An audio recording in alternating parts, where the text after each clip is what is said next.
Hello. Today we will continue to engage in questions of economy and governance towards the economy of the state. Some of what I will say today has already been said earlier. Something will be new. Well, the reasons are simple. Everything in life is interconnected. So, talking about the economy, about how one can organize governance towards it, is impossible in the style of linear storytelling, when it starts with something, ends with something, and never repeats itself, without referring in the course of the narration to what was said earlier, and without referring in the course of the narration to what will be described in detail later. This should already be clear from the fact that we have looked into input-output balances, models in which indeed all sectors are connected with each other, either directly or indirectly through other sectors, where society is connected with the economy, where the state is connected with the economy and with society. Therefore, one can't get away from it. The style of presentation is as follows. Here is a table of input-output balances. This is in the cost form. It refers to a certain period of time. If we build, on the basis of balance models, governance towards the economic system of the state, then the question arises, to what time should such a balanced view on the process relate? On the one hand, we can choose the period of time by discretion. That is, it can refer to one day, 1 month, or a quarter. But nevertheless, the question arises, how and why is it necessary to choose the duration of the production cycle on which the balance models are built? And if we talk about monthly balance sheets, quarterly balance sheets, yes, these are governorially necessary things. But nonetheless, if we look at the life of the biospheric-social-ecological system, then we must admit that its life is conditioned by natural cyclics. First of all, the cyclical change of seasons, with which in every region of the planet, in every region of the state, all agricultural activities are connected. And agriculture is indeed, as the Greek philosopher Xenophon said in the 4th century BC, the mother and nurse of all arts, since the productivity of agriculture determines those food resources that can be consumed outside of agricultural production itself, in other spheres of the economy, in other spheres of society which themselves do not produce anything, but are nonetheless necessary for social development. Therefore, if we really proceed from the fact that some of the technologies are of a conditioned by nature character, then the basic duration of the production cycle, to which the balance model belongs, is a year. Well, it seems banal. It is obvious that it's a year. But nevertheless, the recognition of this fact is necessary in order to build the correct governance towards the economic system, both in the sequence of many years and within 1 year. This in fact already leads to a broader question, to the question of the metrological consistency of balance models. Because the balance models themselves are either linear equations or systems of linear inequalities built on the basis of the same linear equations that described the intersectoral balance. This is determined by the task. But mathematics is an abstract science, and when mathematics becomes applied mathematics, that is, it allows you to solve some problems, then the main problem is still ensuring metrological consistency, so that every element of the model is connected with reality, and is connected with reality in an unambiguously understood, determined way. Although this determinedness can be unique, like 2 times 2 equals 4, or it can be statistical determinedness, when a certain phenomenon is described by one statistics or a set of some statistics. We must understand that if we build a model based on this approach, then the length of the period to which the balance belongs is a kind of sampling frequency of the process. What is sampling frequency? Those with technical education know, but those with humanitarian education should Google and find out. Further, it turns out that by strength of this circumstance, all characteristics of the economy can be divided into 2 groups. Some can be called interval characteristics. They describe a certain interval of time. But what is within this time interval? is hidden from observation, because, as a rule, these are either the average characteristics of some processes that took place in this interval, or their extreme characteristics, that is, minimum-maximum. And the other group of characteristics is instantaneous characteristics, i.e., they are tied to a certain moment in time, and depending on this, they may be outside the interval that we are considering, and may be within the interval of time that we are considering. There is one more characteristic feature. It is conditioned by the fact that the structure of block A can change, depending on the time interval at which we build the balance model. Why does this happen? Let's say we are looking at a sector that produces electricity. What is required for this sector? First of all, power plants, high voltage networks, long distance and local power distribution networks, and energy carriers are required. Accordingly, the production of a kilowatt-hour of electricity, with this approach at a certain time interval, requires a certain amount of energy carriers, a certain amount of funds for servicing existing generating and distributing capacities. Well, in fact, all the needs of the energy sector, except for the labor force, end there. Now let's see what happens if we increase the time interval. If we increase the time interval from a year, say, to 5 years, and even more so to 10 years, yes, we'll retain some structures of direct cost coefficients that characterize the energy sector at short intervals, but at the same time, in this extended interval of time, we will have new power plants, new distribution capacities coming into operation, and accordingly, they will be reflected in the structure of direct cost coefficients, regardless of whether the balance is presented in physical terms or presented in cost terms. In other words, balance models turn out to be dependent on the length of the time interval for which they are built. Then I said that there is this main balance ratio. The sum of all the values added of the equal factor costs for all the sectors is equal to the total cost of the final product. This is the main balance ratio. And the art of governing the economy lies in the fact that if we divide the returns column into functionally specialized components in relation to addressees, those who receive certain types of products, then instead of one balance ratio, we get several balance ratios by the number of columns, into which we have divided one column, returns, presented in this table. And accordingly, the structure of block C must include a certain set of rows that would correspond to each column in the returns block, for which the balance ratio must be ensured. If this is not ensured, then we will end up with some kind of imbalance. We produce some products necessary in order to implement the politics that the state considers necessary to carry out, but there is no solvent demand for these products. Or another variant, we ensure solvent demand, but don't ensure products for this solvent demand. And as a result, the money supply will begin to flow from one market into another. And if all this exceeds certain critical limits, then we will have a collapse of the entire economic system, a catastrophe. Such a catastrophe for us in 1991 was organized by Gaidar and other reformers. Everyone knows what happened. Such catastrophes have never been ownerless, because in them, there happens a redistribution of property rights in a market private entrepreneurial economy, as a result of which some become super rich and the bulk of the population suffers one or another damage. If there is an absence of solvent demand, but the products are produced, then this is not good either, because in Block A, some sectors are not able to maintain their financial stability because the products are not sold. And, further on, the suppliers of products for the needs of their own production suffer some damage. Well, and there is something else that I have already said.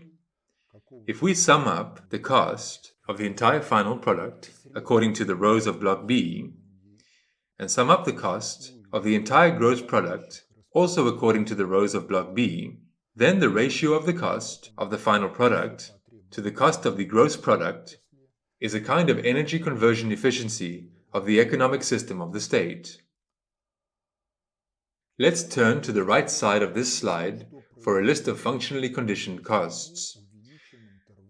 When building a macroeconomic system and a system of governance towards the macroeconomy, one has to ensure that the chart of accounts used by enterprises in all sectors of the economy, in all regions within the jurisdiction of a given state, corresponds to the system of national accounts, or whatever you want to call it. It has to correspond to a set of statistics that describe the macroeconomic system as a whole. If this is not ensured, then you will inevitably face the fact that the statistics characterizing the macro level of the economy cannot be correlated with what happens at the level of enterprises, the level of regions. And if such informational rifts occur, then you are doomed to either request some additional information and generate unnecessary bureaucratization, or an informational vacuum will generate some inadequate governorial decisions and a drop in the quality of governance. Therefore, once again, the chart of accounts is an instrument of macroeconomic governance, and it should be developed so that the macroeconomic system functions stably and integrates those micro-level enterprises that produce the products that are needed by the state in order to carry out its politics. Moreover, in this case, the phrase needed by the state in order to carry out its politics does not at all imply that the state is the consumer of all products and that there is only one state sector in the economy. This phrase implies that all private business that does not belong to the state sector must be profitable if it works for the objectives of state politics. And state politics is already another theme, because if we are dealing with an elite corporate state, then in it, the broad masses are one of the many economic resources, and the same economic models can work towards solving the tasks. How much of this humanoid working cattle do we need? How to feed it and equip it to a minimum, so that the objectives of our elite corporate politics are realized with minimal costs. But if we have a social state, then the same economic models, mathematical models, will work towards solving a different task. How to organize the distribution and production of products in such a way that in the continuity of generations, everyone is well fed, has healthy housing, so that children receive the right upbringing, receive the right education, so that new generations enter into life being culturally consistent. Since all these tasks here require economic support, that is, the production of products, a certain distribution of them, then we must learn to use precisely the balance models. Next, we've seen this picture too. This is on the theme that the market will regulate everything in the best way. This is the same functionally conditioned costs that are presented on this slide on the right side. But here, they are presented at the level of one enterprise.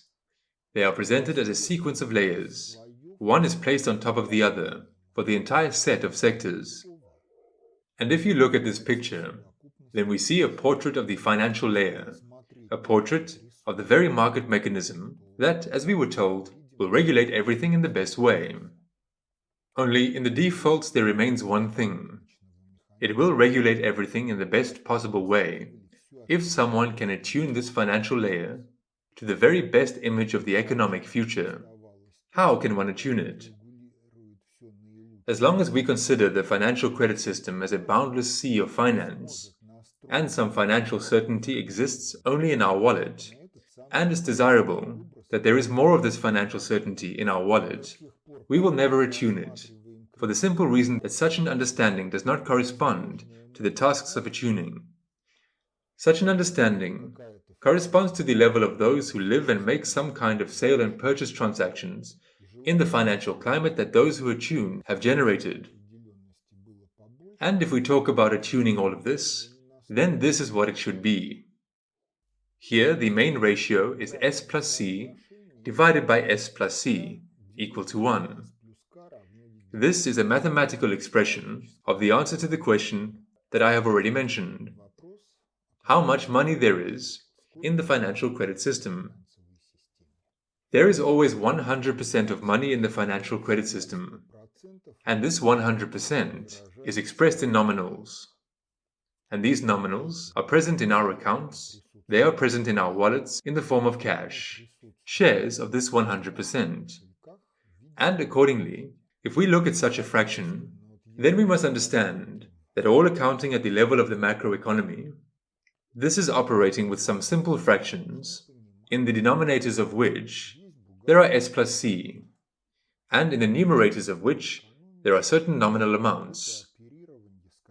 And accordingly, if at the time interval the denominator of ours very much changes, as a consequence of the peculiarity of the emissional policy, or the peculiarity of the credit policy, which impacts the value of C is the sum of all lent credits, then all our accounting is equivalent to the fact that a second grader who gets low marks, in order to simplify operations, does not bring fractions to a common denominator and operates only with the numerators of the fractions. We can take the denominators out of consideration and operate only with the numerators of the fractions in the case where we can simply neglect the changes in the denominator at the time interval.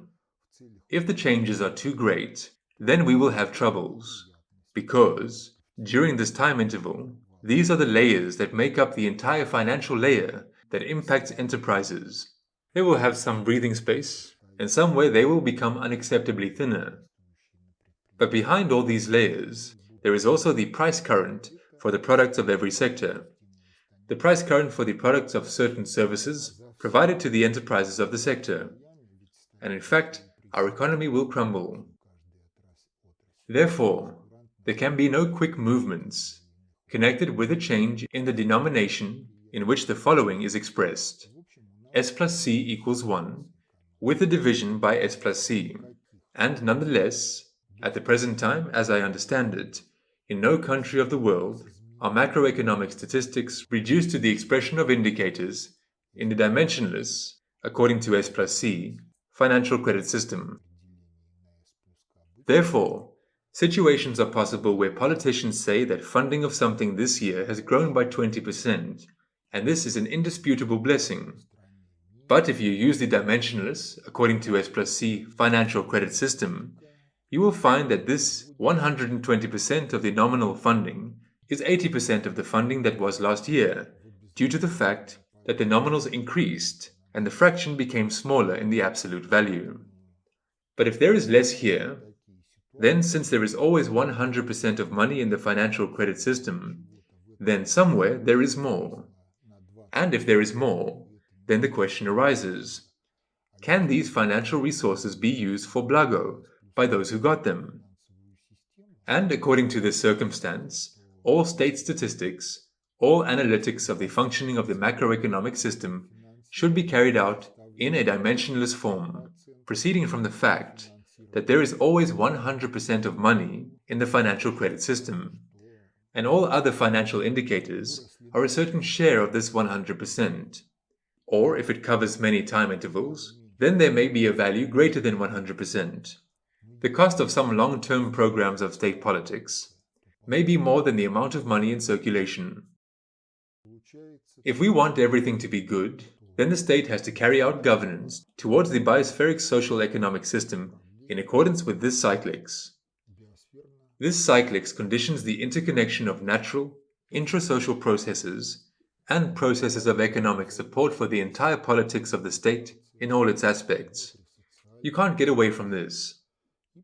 And in the lower right corner of this picture, there is a demographic wave, the use of which I've already spoken about, since all the needs of people are divided into demographically conditioned and degradational-parasitic.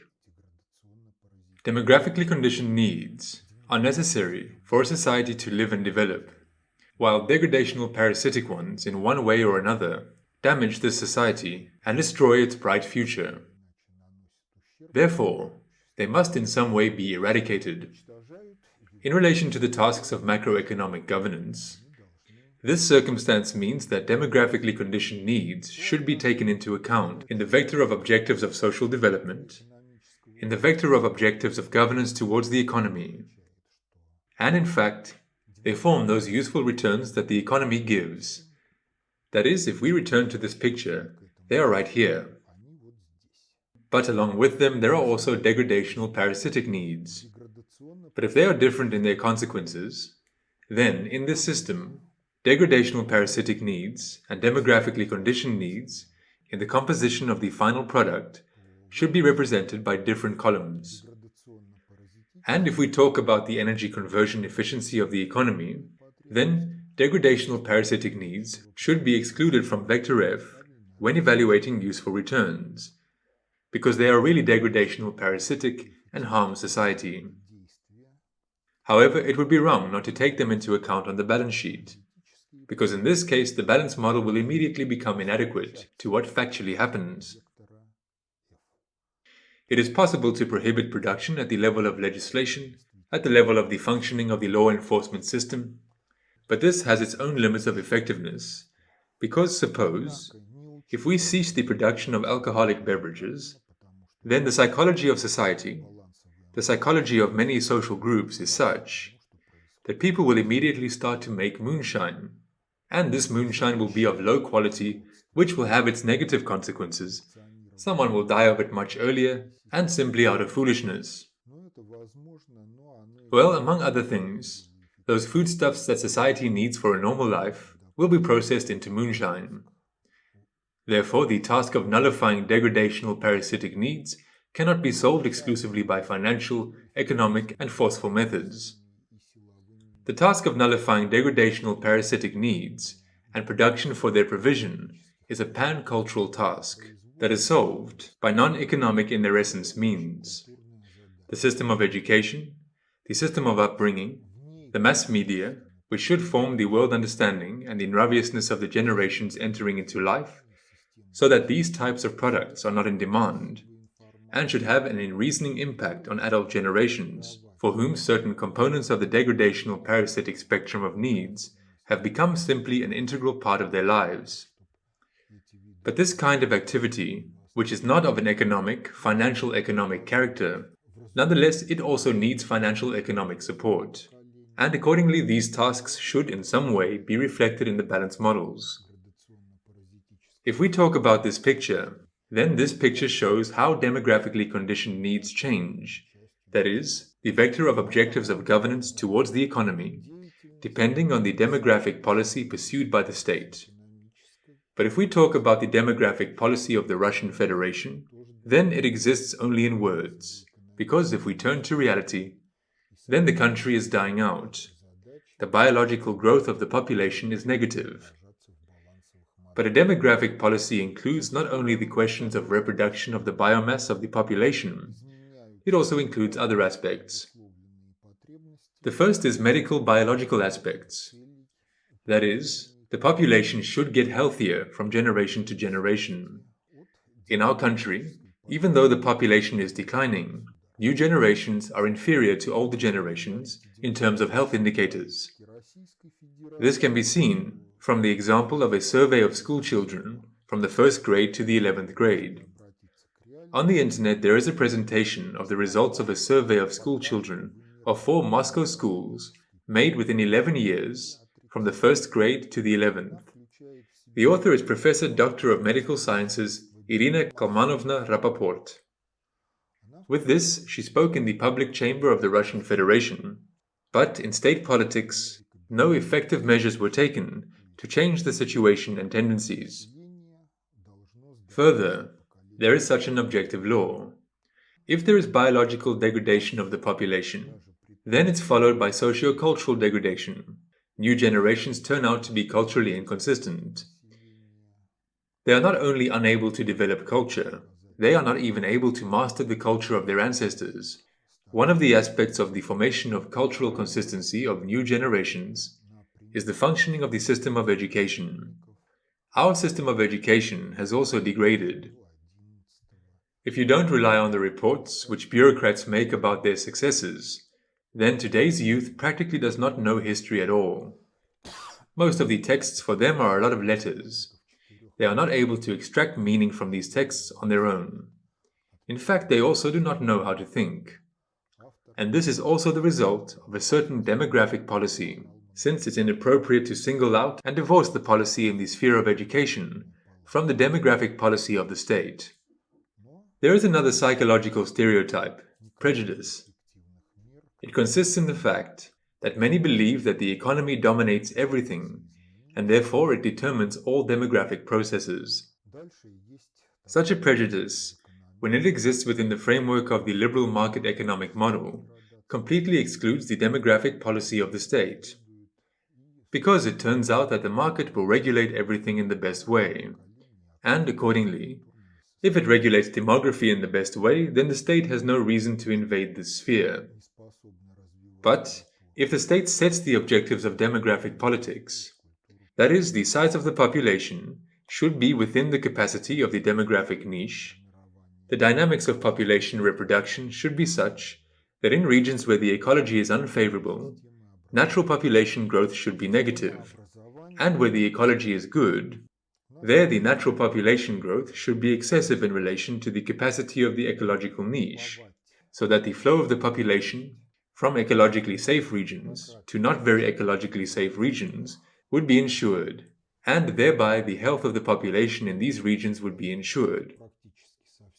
These types of questions that relate to demographic politics are also in some way reflected in this picture, in how the structure of demographically conditioned needs of society is formed, which, as I said earlier, includes three components. Personal needs, the volumes of production of which are proportional to the size of the population in age groups. Family needs, the volumes of production of which are proportional to each type of family, if there is a typology. And infrastructural needs, since we all live tied to infrastructures, and without infrastructures in modern civilization, in the foreseeable future and in the present, a person cannot exist. But the power of infrastructures is always connected with the size of the population in a particular territory. If the population turns out to be more numerous than the capacity of the ecological niche, then we will see a certain megalopolis, which suffocates in traffic congestion and can't escape from it, where cars are parked anywhere because there is simply nowhere to park them.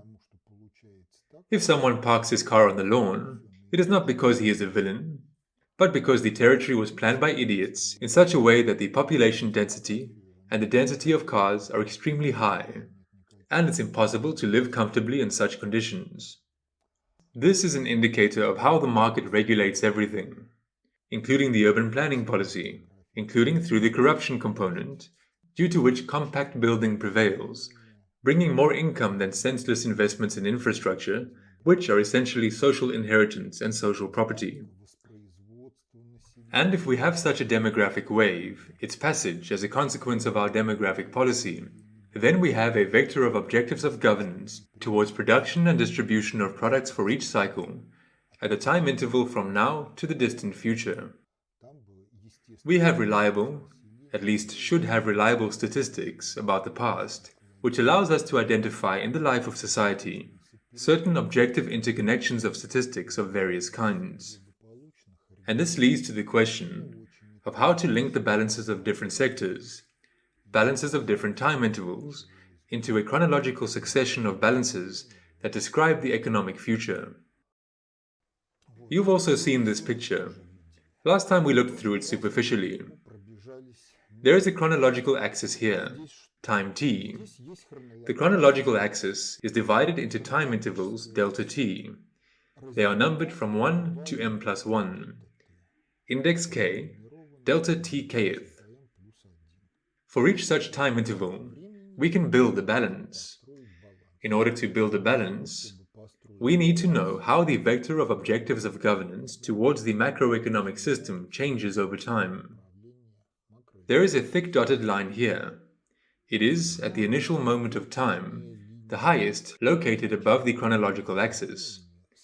There is a square in which it's written prognosis of the dynamics of needs in the products of the sector I, f of the needs I as a function of time t.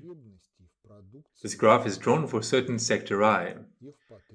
Accordingly, the entire set of sectors in our country is described by a package of such graphs. The thickness of the package is n, according to the number of sectors included in the balance sheet. f of the needs ith is a consequence of the fact that we analyzed the demographic wave, how it develops, and were able to build these three matrices, dp, df, d-infrastructural. The next dotted curve, which is below the curve of the prognosis of needs, is the limiter, production limit evaluation. The starting conditions are such that needs are higher than the production capabilities. Well, the task is such that the production capabilities ultimately become higher than the prognosis of needs. Why? Because the prognosis of needs can be erroneous, and the factual needs after some time will be slightly higher than the given prognosis. And the task of a socially oriented economy is to guaranteedly ensure the satisfaction of all demographically conditioned needs in the continuity of generations. Therefore, the task of governance is such that the limiter, as an evaluation of the limit of production capabilities, would ultimately be higher than the prognosed needs of society in the products of this sector. Next, there is the lowest broken line. It is the thinnest. This is the dynamics of the vector of objectives of governance towards production. That is, at the end of the production cycle delta T, we want to have a certain increase in production capacity. And note that it seems we have two vectors of objectives, because the limiter, an evaluation of the limiter production capabilities, is in fact a vector of objectives. And the second vector of objectives, which is directly named, the vector of objectives of governance towards production. This is the essence of why we have two vectors of objectives. And the meaning is the same. Why the limiter of the evaluation of the limit of production capabilities lies higher than the prognosis of needs in the end. Mistakes are inevitable in any activity, and we evaluate the vector of objectives of governance towards production in such a way that it is obviously lower than the evaluations of the limit of production capabilities. Why? Because in this case, if we over-evaluate the capabilities of production, then they will go down somewhat from what is drawn in this picture. And if we put them in the planning of input-output balances as a vector of objectives, then we would get an obviously unrealizable plan. An obviously unrealizable plan, in the end, is the collapse of the state's economic politics. Accordingly, the vector of objectives of governance towards production is set lower than the limiter of production capability limit. It is set lower because the implementation of the plan, with some errors, should not create a situation in which the reality will be worse than planned. The balance models in relation to the plan are such that the plan is obviously realizable, and the result of the plan is not worse than it is planned. Therefore, it is precisely this ratio that is presented in this picture. There is a stepped bold line which designates the dynamics of real production on the basis of the plan, and in some parts, it is higher than the dynamics of the vector of objectives of governance towards production. What is behind this? Behind this, there is the fact that our plan is really non-tensioned, and real production should be higher than we plan. Moreover, it must be provided with production capacities and resources, guaranteedly with a certain margin. If the economy, that is, the market mechanism, the system of interconnections of enterprises with each other, the system of distribution of products, both within production and within the sphere of consumption, are tuned towards social tasks, then these capacity reserves will be chosen by the governors of enterprises, because it's beneficial. It creates additional income for enterprises which partly goes into the development of enterprises and partly goes into the salaries of employees, into entrepreneurial income, into the social responsibility of business, and into what in Soviet times was called social consumption funds. This was everything that the state or enterprise found possible to provide to its employees free of charge, or at prices below market prices, so to speak. Social consumption funds, by and large, are the most important component of social life, because if we understand that the price at the level of the macroeconomy is a financial measure of the deficiency of a certain good in relation to the needs of society as such, then if the economy functions in an ideal mode, then in the end, everything that people need is free for them. In what form this is free is another question, because the implementation of freeness can be twofold. You can just come to a warehouse, take what you need and leave. Yes, it's somehow registered somewhere, but no one comes and asks you to pay for it. This is one form of freeness. The second form of freeness is you pay, but from some budget your expenses are fully or partially, if completely free of charge, covered by other financial entities. So, if we talk about freeness in the first form, then its implementation requires further development of big data technologies, computer equipment, because such freeness ultimately presupposes accounting for products in the physical form, both in the aspect of its production and in the aspect of its consumption. To date, it's not possible to ensure the functioning of such a system with an acceptable performance speed. Therefore, society will have to use the financial credit system for a long time as an instrument of macroeconomic, structureless governance towards production and distribution. But one has to know how to use it. In order to know how to use it, one has to study. However, this is not taught either in the faculties of economics or in the faculties of state and municipal governance. In fact, this theme is outside of science, outside of the system of education, outside of politics. What remains in the defaults is more correctly named a conspiracy of defaults. Why? Because many materials on this theme published back in the 1990s were brought to the attention of the scientific and political community, but they were not wanted. Someone did not want them because he did not understand. Some did not want them because they understood and did not consider it useful to disseminate this information in society. Because if this information is not available, then those who tune the market are anyone but not state power. And accordingly, the state, in this case Russia, does not have financial economic sovereignty. And the path to financial economic sovereignty, and in general to the entirety of sovereignty, begins with the fact that it's recognized that there are no forbidden themes in sociology. There are no restrictions on freedom of speech, including restrictions conditioned by the federal list of extremist materials. Because the question of extremism, in modern conditions, is the question of the selection of experts. In 1995, the State Duma held parliamentary hearings on the conception of social safety. There was not a single reproach for extremism or fascism. The recommendations were different: to disseminate, study, discuss, introduce into the practice of state governance. Currently, many materials of the conception of social safety are included in the federal list of extremist materials. How is it done? In one of the expert groups, the work, however, was not included in the federal list of extremist materials. An expert made a quote from a work. The work is called On Racial Doctrines, Inconsistent but Plausible. To talk about racial doctrines, the reader must be familiar with the views of racism on the questions of social life. In the expert conclusion, the expert quotes a fragment of the work where Russian views on the theme are quoted and set out. And then the expert makes a statement. The aforementioned fragment testifies to the fact that racist authors propagandize racist views. If we turn to the work itself, then the fragment quoted by the expert is followed by another fragment in which these Russian views are examined in detail and their inconsistency is shown. Nevertheless, an expert conclusion was presented, and the expert was apparently guaranteed against being brought before the court for giving a knowingly false expert opinion.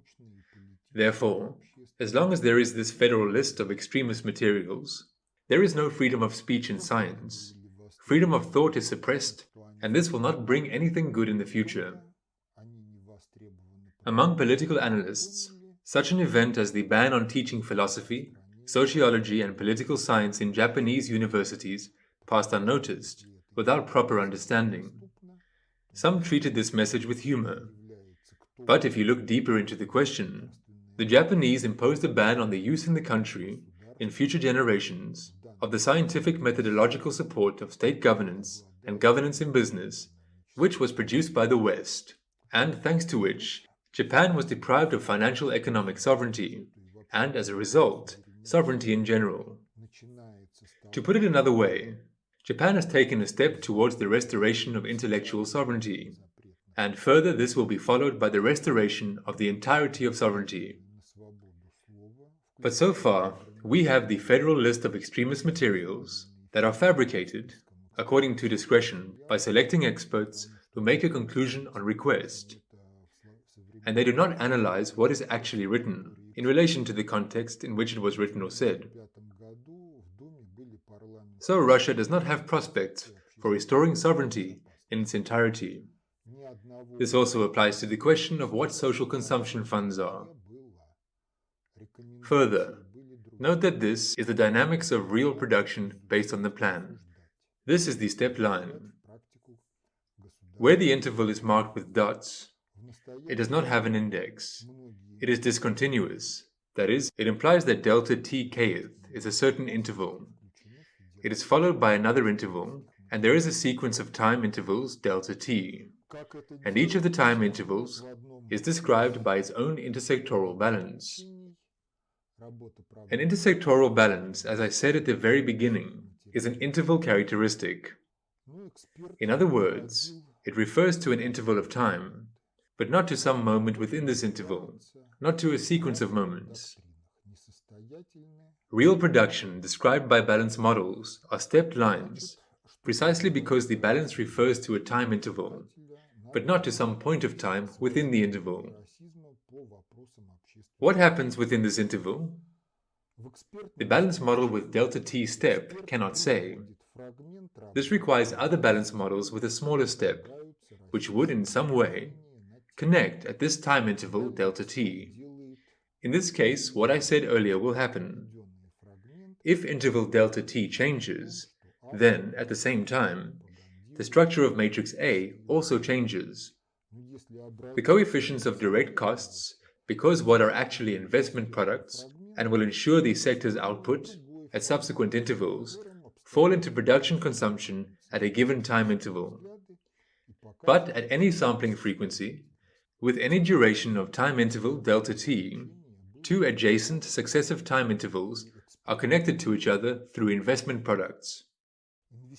Investment products are one of the components of vector F. This is a means of production, i.e., industrial equipment, agricultural machinery, building, infrastructure facilities that are necessary in order to create new production capacities, thanks to which volumes and gross production will increase in subsequent time intervals in every sector, as well as the components of vector F, useful returns, final product.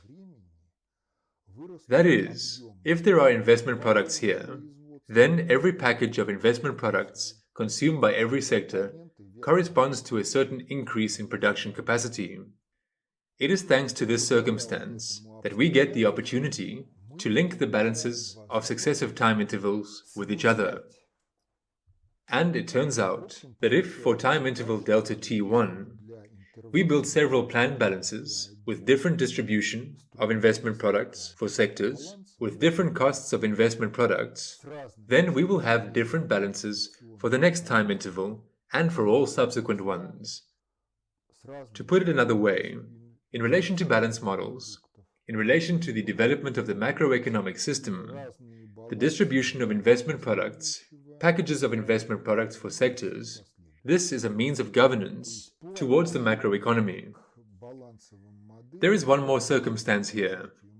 This is scientific technological progress.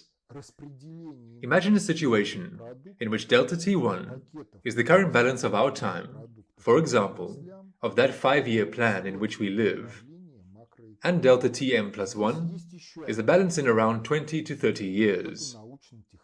And here opponents of the planned economy say that the structure of matrix A on such time intervals is not prognosable because there is scientific technological progress.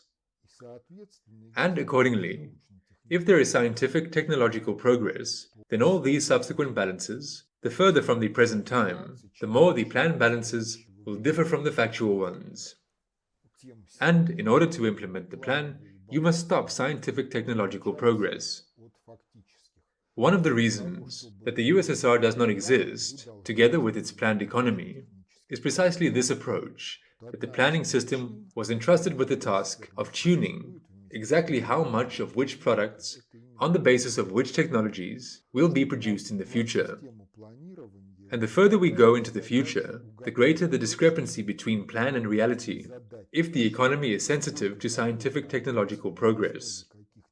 A lecture was devoted to scientific technological progress last year, dedicated to scientific implementational cycles and their realization in society.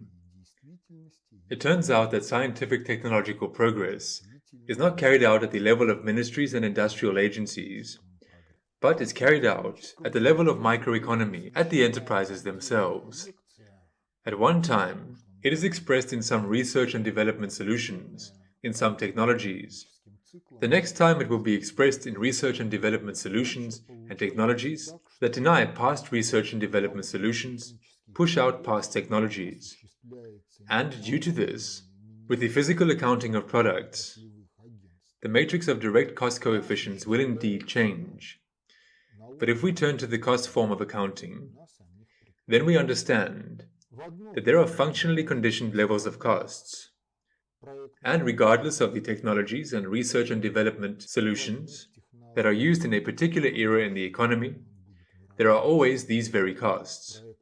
If we tighten investment costs, we stop the economy, regardless of whether there is scientific technological progress in other countries or not. If we have built the structure of functionally conditioned levels of costs in such a way that there is room for investment costs, then we will have scientific technological progress, on condition that the culture of society is able to generate it. That is, people want to invent something, and their educational level of culture and world perception of senses are such that they can invent. In this case, they will realize their creative potential, and it's only required that the governorial macroeconomic structure of functionally conditioned costs allows this creativity to be realized. The second side of the question is that we have a scale. On the one side of the scale, on the left, this is the spectrum of production, that is, what all sectors produce. And on the other side of the scale, it is the money supply that serves the exchange of products.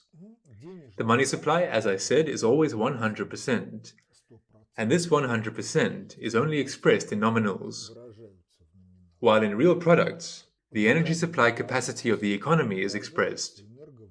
You cannot get more output from the economy than you put energy into it with the current technology and organization. These established technologies and organizations are a kind of energy conversion efficiency that determines how much of the energy that you put into the production system goes into a useful product. When I talked about the emergence of the modern financial credit system, about how we got from product exchange barter trade to the financial credit system, where the means of payment are just numbers on banknotes, on accounts, such a term as the invariant of the price current was mentioned. The invariant of the price current is a product that in itself has a certain usefulness, and therefore it is a measure of the value of all other products that are present in the market. At the same time, it was said that in ancient times there were two invariants of the price current. In particular, in Babylon, the laws of Hammurabi legalized two invariants of the price current, although there was no such term at the time. One invariant was grain, the primary energy carrier of that era, because the well-being of society was determined by how many workers, soldiers, officials and other people, and how many draft animals you could feed. And you could feed them, depending on how much grain you had, which ensured the life and functioning of this working people in the economy, and the reproduction of new generations of people, and new generations of agricultural and other farm animals. The second invariant was precious metals. There were rules for recalculating one invariant into another, and payments with both means were recognized as legal. Now let's turn to this picture. We can accompany this picture with a sequence of intersectoral balances in physical accounting based on existing technologies, and in the nearer future on the basis of promising technologies. And what will happen here, in the distant future, is lost in the fog of uncertainties, since we cannot predict scientific technological progress. We can proceed to consider the same picture, accompanying it with intersectoral balances in financial accounting in a dimensionless or nominal financial credit system. And then we will get a financial picture of the growth of the well-being of society, the growth of the economy. What remains in the defaults? In the defaults, there remains the provision with resources at the subsequent stages of the economy. First of all, natural resources, i.e., raw materials for sectors and energy carriers. And in our country too, everything will be lost in the fog in the distant future, since scientific technological progress is not predictable. But we can build this picture, accompanying it with a sequence of input-output balances at energy invariant prices. And in this case, we will get a reliable system of planning and economic development in which all our plans are knowingly lower than our production capabilities. Our scientific technological progress is still unpredictable. But we can know that with the existing technologies we will reach a certain level of quality of life with existing research and development and technological solutions by a certain date, and there will be no hungry, homeless people in society who do not receive proper education and upbringing of children.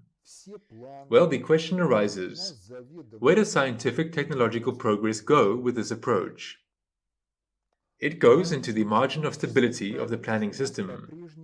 That is, if our economy is sensitive to scientific technological progress, and our culture is such that it generates scientific technological progress, then at a planned time, the planned indicators will be achieved at the level of a different product quality, or the planned indicators will be achieved earlier. Moreover, please note that these are two different tasks. Planning and governance towards the economy in line with the plan, so that scientific technological progress is present, and the economy is sensitive to this scientific technological progress. The ratio is about the same as the ratio between the navigator's plotting of the proposed movement of the ship in a certain water area. Yes, there is a plotted course, but on the map there are also restrictions, that is, the depth to which the draft of our ship does not allow entry. There are boundary lines beyond which one should not go as it's dangerous. There are lines beyond which one can go if the situation requires it. Such a navigational plot plays the role of a plan, and in principle, this is the stepped line that goes from delta T1 to delta Tm plus 1. This is a navigational plot. All the other lines are restrictions, beyond which we either should not or cannot go, or where we can go, this is acceptable if the situation allows it. Then the question arises about what happens in the practice of governance towards the macroeconomy. In the practice of governance towards the macroeconomy on the basis of the plan, the task of ensuring the financial stability of sectors so that they can implement this plan will arise. Ensuring the financial stability of sectors is, first of all, an understanding of how pricing proceeds. I spoke about this earlier. I showed a picture which is present in almost all textbooks of economic theory, according to which the higher the volume of the supply of a certain good, the lower the price for it. And we spoke about the fact that a situation may arise when a certain volume of production is required, but with this volume of production, the price will be below the production profitability threshold. In the liberal economic market model, this is a dead-end situation, where it is impossible to ensure production volumes at the level required for society, because prices do not provide profitability. If we proceed from the assumption that there is always 100% of money in the financial credit system, that the state is the owner of the financial credit system, and all the rest are users, then we are obliged to build a tax grant mechanism, a mechanism for distributing subsidies that would ensure the profitability of production in cases where market prices fall below the profitability threshold. This is possible because if somewhere prices have fallen, then somewhere there are super profits, they cannot be realized in line with the plan. Accordingly, excessive superprofits in relation to the implementation of the plan can be removed, and they can be the source of funding for grants and subsidies. I repeat once again, grants are paid to producers of products in order to ensure their profitability, and subsidies are paid to consumers of products in order to protect solvent demand from the deformation of it by Maslow's pyramid, according to which people's needs are of unequal priority. And if excessive financial solvency appears, then it flows into a higher priority area, though flowing into higher priority areas may contradict the interests of social development. The point is that Maslow's pyramid is in many ways a product of the mentality of people, but not of the objective laws to which people's lives are subordinate. Therefore, it may turn out that schools are required for social development, but if schools are paid, then food prices will go up, and there will be no schools. So, balanced models, their governorial interpretation, turns out to be conditioned by both nraviousness and world understanding of people, and without the sufficiently general theory of governance, they are not possible. They can exist, provide some assistance in the analysis of arisen economic problems, in the analysis of some other social questions. But nonetheless, in order to govern the biospheric-social-economic system, the sufficiently general, in the sense of universality of application, theory of governance is required. And on the basis of its perception of this very biospheric-social-economic system as an object of governance, a governorially competent interpretation of balanced models, metrological consistency of balanced models, their components, the ability to use them in prognosing and planning, the ability to use them in practice of governance, because the cyclics of solving governorial tasks is a necessary thing in order to ensure not even the well-being of society, but the further life of civilization. Therefore, the contradictions between the psychology of the herd-pack monkey and the scientific technological progress which makes the herd-pack monkey of the Homo sapiens species a far from weakly armed species. This contradiction can be resolved in a cognizable way only if man ceases to be a herd-pack monkey and is able to develop civilization in harmony with the biosphere of the planet and the cosmos, in the absence of intrasocial conflicts. But this requires certain knowledge and skills. This knowledge must be worked out, but not be prohibited from being worked out. This knowledge must be mastered, but not be forbidden from being mastered. Well, if one prohibits the working out of knowledge and prohibits its mastery, then first Russia will be gone, just like the Soviet Union, and then it will be the end of global civilization. That is it for today. Further, we will consider what happens at the level of microeconomy, how it's related to the level of the macro and biospheric social economic system and its components as a whole.